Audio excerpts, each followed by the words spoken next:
গুনাহ করেছো। দুনিয়ার মধ্যে কত মানুষ ভুল করার পরও স্বীকার করতে চায় না, ভুল করার পরও স্বীকার করতে চায় না। ওই কিয়ামতের ময়দানে সেই দিনও সেই বান্দা স্বীকার করবে না আমি গুনাহ করেছি, ওই দিনও বান্দারা অস্বীকার করবে। কিন্তু কিয়ামতের ময়দানে অস্বীকার করার কোনো কায়দা নাই, অস্বীকার করার কোনো কায়দা নাই, কোনো সুবিধা নাই।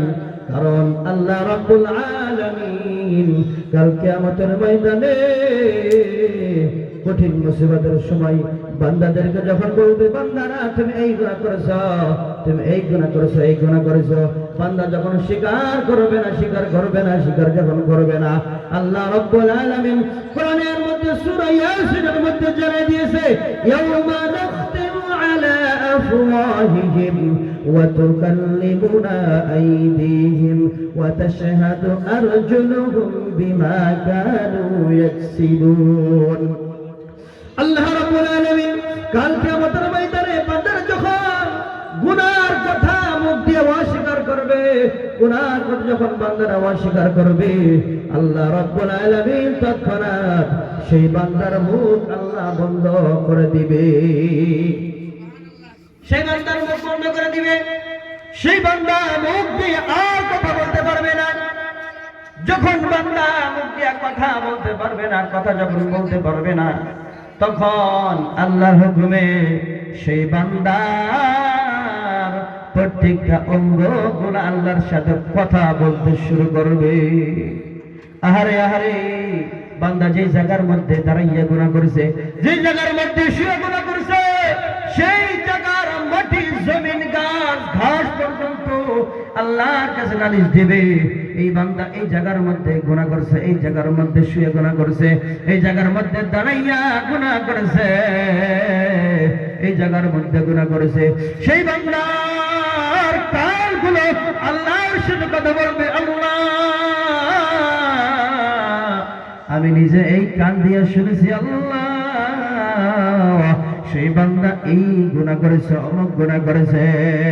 সেই বান্দার চোখগুলো কথা বলতে শুরু করবে আল্লাহর সঙ্গে কথা বলতে শুরু করবে, চোখগুলো কথা বলতে শুরু করবে, আল্লাহ আমি এই চোখ দিয়া দেখেছি সেই বান্দা গুনাহ করেছে।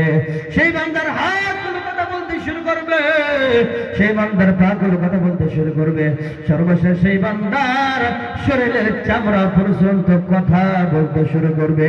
একটা জোরে জোরে বলুন, সেই দিন আমাদের কি বাঁচার রাস্তা থাকবে কি না থাকবে গো? কোনো বাঁচার রাস্তা থাকবে না।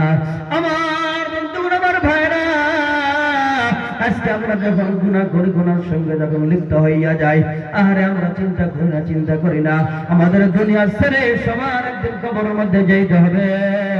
যে কবরের মধ্যে নাই কোনো বাতি, যেই কবরের মধ্যে নাই কোনো সাথী, যেই কবরের মধ্যে নাই কোনো বিছানা, যখন বান্দারা গুনার সঙ্গে লিপ্ত হইয়া যায়, বান্দারা যখন গুনার সঙ্গে লিপ্ত হয়ে যায়, গুনার সঙ্গে লিপ্ত হয়ে যায়, আল্লাহ রাব্বুল আলামিন ডাক দিয়া বলে, ইয়া আইয়ুহাল ইনসানু মা গররাকা বিরাব্বিকাল কারীম আল্লাযী খালাকাকা ফাসাওয়াকা ফাআদালাক ফি আইয়ি সূরাতিন মা শাআ রাক্কাবাক। আল্লাহ রাব্বুল বান্দারা যখন গুনাহ করে, গুনার সঙ্গে যখন বান্দা লিপ্ত হইয়া যায়, আল্লাহ রাব্বুল আলামিন বলেন, ইয়া আইয়ুহাল ইনসানু মা গররাকা বিরাব্বিকাল কারীম, ও আমার বান্দারা, কোন রবের ধোঁকায় তুমি পড়েছো? কার ধোঁকায় পড়িয়া তুমি গুনাহ করতেছো রে বান্দা? ওগো বান্দা, তুমি কার ধোঁকায় পড়ে গুনাহ করতেছো? বান্দারে, যে চোখ দিয়ে তুমি বান্দা গুনাহ করতেছো, যে চোখ দিয়ে বান্দা তুমি গুনাহ করতেছো, ওগো বান্দা, সেই চোখ আমি আল্লাহ তোমাকে দান করে দিয়েছি রে বান্দা। ওগো বান্দা, যে হাত দিয়ে তুমি গুনাহ করো, সেই হাত আমি আল্লাহ তাআলা দিয়েছি। ওরে বান্দা, যে বেরন মস্তিষ্ক দিয়ে তুমি খারাপ কিছু চিন্তা ভাবনা করো, ওই বেরন মস্তিষ্ক আমি আল্লাহ তাআলা দিয়েছি রে বান্দা। আমার বন্ধুরা, আমার ভাইরা, এইভাবে করে আল্লাহ ডাক দিয়ে বলে, বান্দারে তুমি কার ধোকায় পড়ে গুনাহ করো? আমার বন্ধুগণ, আমার ভাইরা, আল্লাহর নবীর জামানার মধ্যে একজন আল্লাহর বান্দা এমন একটি খারাপ কাজ করেছে, এমন একটি গুনার কাজ করেছে। ওই বান্দা রাস্তার কিনারে দাঁড়াইয়া অঝরে কান্নাকাটি করতেছে। অঝরে কান্নাকাটি যখন করতেছে, ওই রাস্তা দিয়ে হযরত ওমর রাদিয়াল্লাহু তাআলা আনহু হাইটে যাইতেছে, দেখতেছে একজন আল্লাহর বান্দা অঝরে কান্নাকাটি করতেছে। এবার সেই বান্দাকে জিজ্ঞাসা করলেন, হযরত ওমর রাদিয়াল্লাহু তাআলা আনহু জিজ্ঞাসা করতেছেন, ওগো ভাই তুমি কেন কাঁদো? এইভাবে তুমি কেন কাঁদতেছো? এই কথা বলার সঙ্গে সঙ্গে সেই বান্দা আরো বেশি করে কান্না করতেছে। একবার যায় কাঁদতে এমন বিনয় হইয়া গেছে, হযরত ওমর রাদিয়াল্লাহু তাআলা আনহু এমন কঠোর মানুষ, শক্ত মানুষ, সেই শক্ত মানুষটাও সেই বান্দার কান্দা দেখা সেও কান্দে দিছে। এবার যখন হযরত ওমর রাদিয়াল্লাহু তাআলা আনহু যখন কাঁদতেছে, এক পর্যায়ে সেই বান্দাকে জিজ্ঞাসা করে, বান্দারে, ও আল্লাহর বান্দা তুমি কেন কাঁদতেছ? সেই বান্দা বলে না, সে বান্দা বলতেছে, ওগো খলিফাতুল মুসলিমিন, ওগো ওমর, আমি আমার এই ভুলের কথাটা, আমি এমন একটি গুনাহ করেছি, জানি না আল্লাহ মাফ করবে কিনা, ওই জন্য আমি সেই দুঃখে আমি কাঁদতেছি। বলে, তুমি কি গুনাহ করেছো? তুমি কি সুদ খেয়েছো? বলে না। তুমি কি মার্ডার করেছো? বলে না। বলে, তুমি কি এমন গুনাহ করেছো? কাউকে তুমি কতল করেছো? বলে, তাও করে নাই। তুমি চুরি করেছো? বলে, আমি চুরি করে নাই। তাহলে তুমি কেন কাঁদতেছ? সেই বান্দা বলে, আমি আপনার কাছে বলতে চাই না, আমার নবীর দরবারে গিয়ে আমার নবীকে আমি বলতে চাই যেন আমার নবী আমার জন্য দোয়া করে, আর আল্লাহ তাআলা যেন আমাকে মাফ করে দেয়। আমি আপনার কাছে বলতে চাইতেছি না। সেই বান্দা বলতেছে, ওগো ওমর, জানি না আমার এই ভুলের কথাটা আল্লাহর নবীর কাছে বলার পর জানি আমার কি অবস্থা হয়ে যায়। আল্লাহর নবী যদি আমাকে আল্লাহর নবীর দরবার থেকে তাড়াইয়া যায়, আমার তো যাওয়ার কোনো রাস্তা থাকবে না।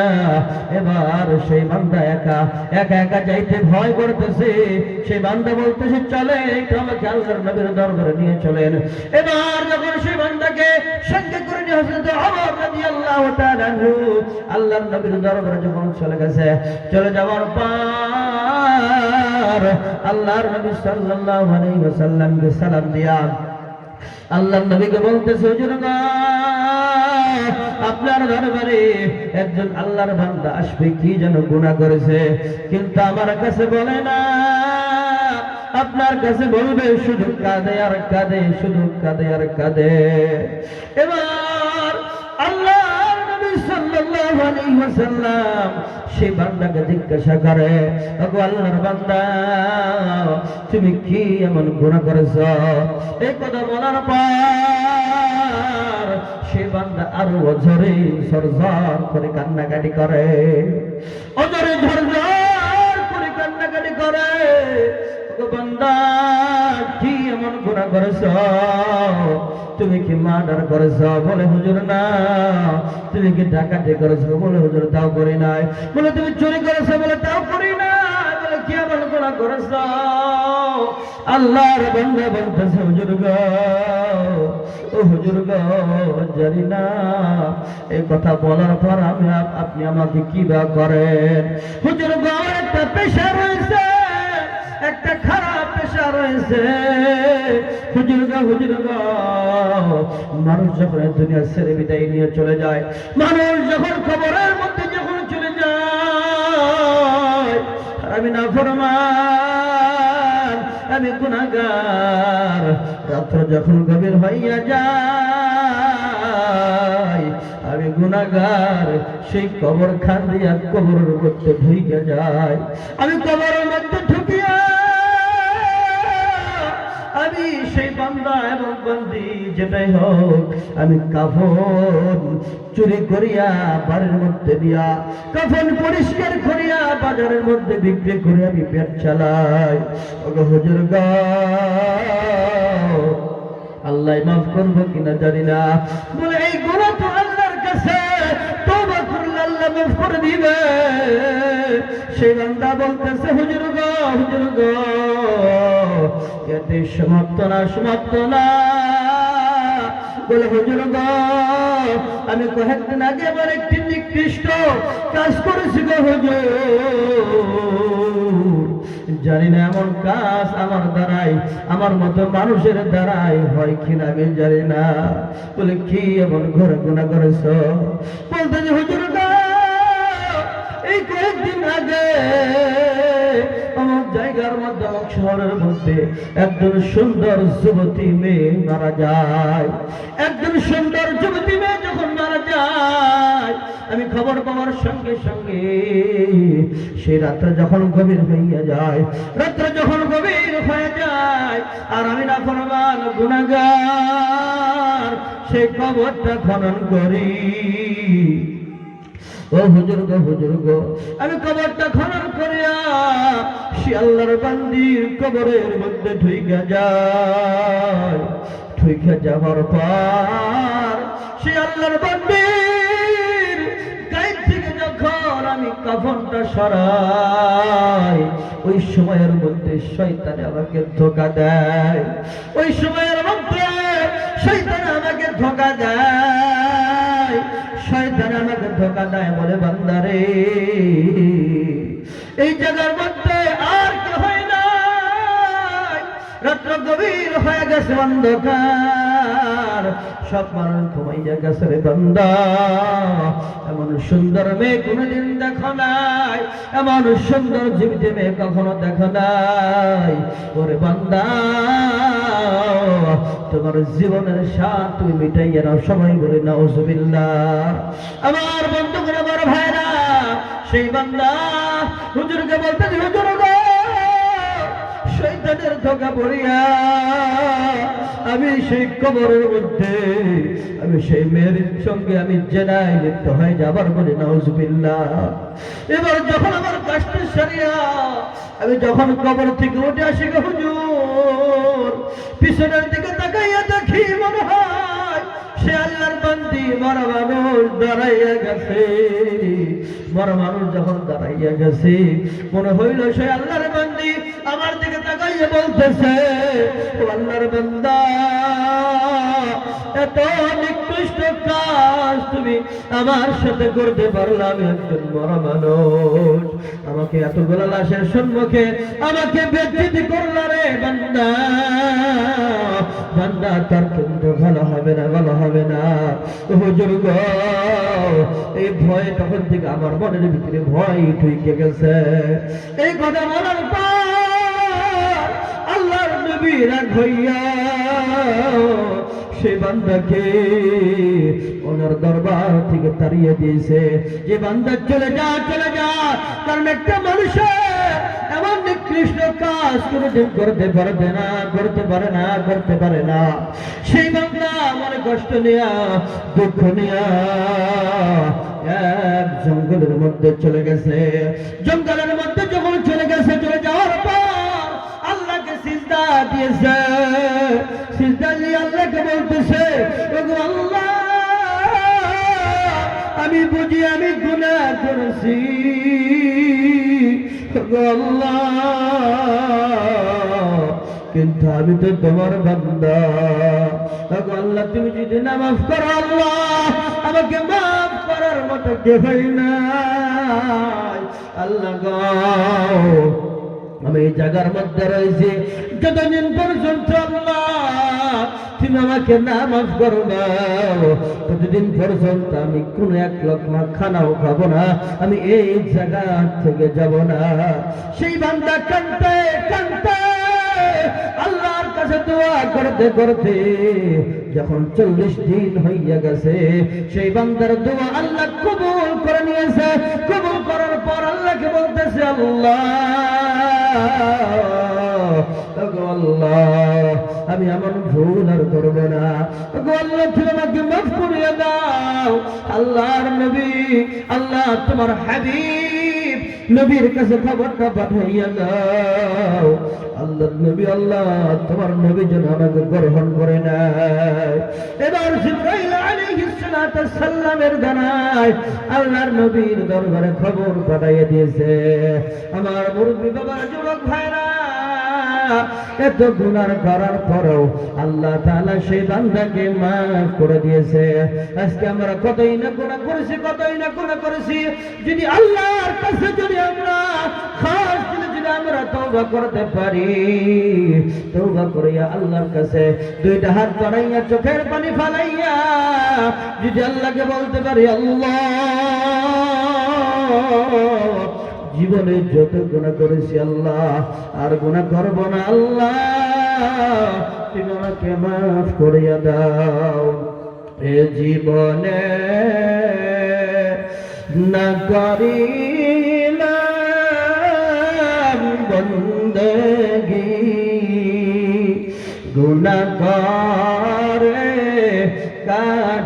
কাটাইলাম জিন্দগি, গুনাহ করে কাটাইলাম জিন্দগি। তওবা করে আবার তওবা ভাঙিলাম, তওবা করে আবার তওবা ভাঙিলাম। অবশেষে খাঁটি তওবা করিলাম। সকলেরই দরজা হইতে মাওলা ফিরিয়া,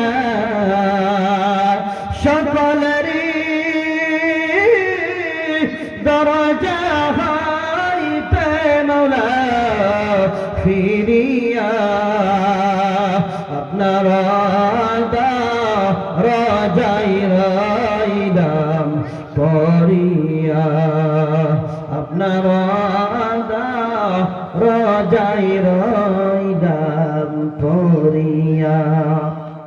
এইভাবে করে যদি আল্লাহকে আমরা আল্লাহর কাছে তওবা করে আল্লাহর কাছে মাফ চাই, আল্লাহ নিশ্চয়ই মাফ করবো। কিন্তু বাজার ভাবতেছি